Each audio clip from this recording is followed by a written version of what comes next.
எங்கள் வீட்டில் EB connection கிடையாது, ஆனால் சோலார் பவர் இருக்குது.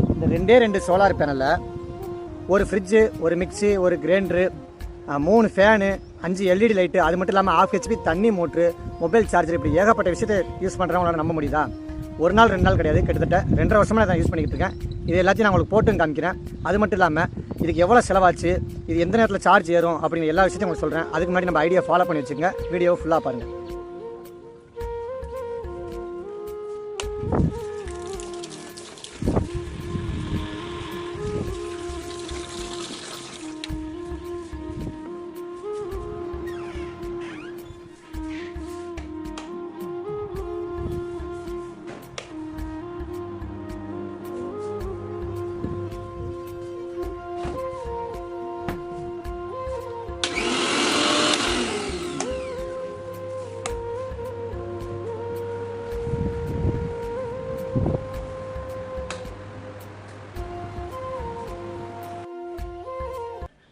எல்லாமே ரன் பண்ணி காமிச்சிருப்பேன், ஒன்றை தவிர. என்னன்னா வெட் கிரைண்டர் ரன் பண்ணி காமிக்கல, ஏன்னா வெட் கிரைண்டர் ஒரு சின்ன வேலையாக இருக்குது.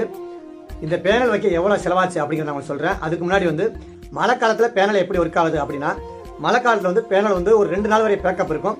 அது மட்டும் இல்லாமல் முன்ன போட்ட பேனல்லாம் பாலி கிறிஸ்டல் ஒரு மாடலில் போட்டாங்க. அது வெயில் அடித்தா மட்டும்தான் சார்ஜ் ஏறும், மழை காலத்தில் சார்ஜ் ஏறாது. ஆனால் இப்போ ஃபுல்லாமே மோனோ கிறிஸ்டலுங்கிற ஒரு டைப்பில் போடுறாங்க. அது மழை காலத்துலேயும் சார்ஜ் ஏறும், வெயில் காலத்துலையும் சார்ஜ் ஏறும். ஆனால் மழை காலத்தில் கொஞ்சம் கம்மியான சார்ஜ் ஏறும். அதாவது மழை காலத்தில் லைட்டாக வெளிச்சம் மட்டும் அது சார்ஜ் ஏற ஆரம்பிக்கும். ஆனால் பவர் கொஞ்சம் கம்மியாக தான் ஏறும். அதனால் முடிஞ்ச அளவுக்கு மழை காலத்தில் சிக்கனமாக இருக்கணும்.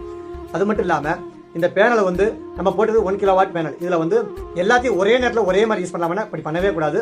இப்போ நம்ம தண்ணி மோட்டர் ஆஃப் வச்சு தண்ணி மோட்டர் போட்டோம்னா அதே நேரத்தில் மிக்ஸி யூஸ் பண்ணலாம்னா அப்படி பண்ணக்கூடாது. ஏதாச்சும் ஒன்று ஆஃப் பண்ணிட்டு தான் யூஸ் பண்ணணும். இப்போ டிவி, ஃபேனு, லைட்டு இதெல்லாம் பிரச்சனையே கிடையாது, ஒரே நேரத்தில் ஓடிக்கிட்டு இருக்கலாம். ஆனால் நம்ம மிக்ஸி, இந்த ஆஃப் வச்சு தண்ணி மோட்டர், இல்லைனா ஒரு ட்ரில் மிஷின், அந்த மாதிரி ஏதாச்சும் ஒன்று யூஸ் பண்ணோம்னா ஏதாச்சும் ஒன்று ஆஃப் பண்ணி தான் யூஸ் பண்ணணும். ஒரே நேரத்தில் நம்ம யூஸ் பண்ணோம்னு கண்டிப்பாக சீக்கிரமாக இன்வெர்டர் அடி வாங்குறதுக்கு வாய்ப்பு இருக்குது. இந்த பேனலில் ஏசி, வாஷிங் மிஷின், ஹீட்லாம் யூஸ் பண்ணலாமான்னு கேட்டால் சோலாரில் யூஸ் பண்ணலாம். ஆனால் 1 கிலோவாட்டில் யூஸ் பண்ண முடியாது. ஒரு 5 கிலோவாட்டாச்சும் போடணும். அது கொஞ்சம் கூட அமௌண்ட் ஆகும். நம்ம போட்டுக்கு 1 கிலோவாட் தான். பேனல் 1500 வாட்ஸ், 550 வாட்ஸில் 2 பேனல். அது ஒரு 1 கிலோவாட் வச்சிங்கன்னா வாரி கம்பெனியில் வாங்கினா 23,000 செலவாச்சு. இதுக்கு 25 வருஷம் வேரண்டி உண்டு. அப்புறம் யூடிஎல் இன்வெர்டர் 2 வருஷம் வேரண்டி. அது ஒரு 20,000 கிட்ட வந்துச்சு. ஃப்ளிப்கார்ட்டில் வாங்கினோம். பேட்டரி 200 AH பேட்டரி எக்ஸைடு கம்பெனியில் 5 வருஷம் வேரண்டியோட வாங்கினோம். 2 பேட்டரி வாங்கினோம். அதோட காஸ்ட் கிட்டத்தட்ட 2 சேர்த்து ஒரு 37,000 ஆச்சு. மொத்தம் காஸ்ட் 80,000 செலவாச்சு. இதுக்கு ஃபிட் பண்ணுறதுக்கு ஒரு சார்ஜ் 5,000 கிட்ட ஆச்சு. பேட்டரி நம்ம நேரடியாக டீலர்ட்டே போய் வாங்கிச்சு. அவங்களே ஃபிட் பண்ணி கொடுத்துட்டாங்க. இந்த 2.5 வருஷத்தில் எந்த ஃபால்ட்டும் வரல. இதை பற்றின வேறு ஏதாச்சும் தகவல் உங்களுக்கு வேணும்னா தாராளமாக கமெண்ட் பண்ணுங்கள். எனக்கு தெரிஞ்ச விஷயத்தை நான் உங்களுக்கு சொல்லி தரேன்.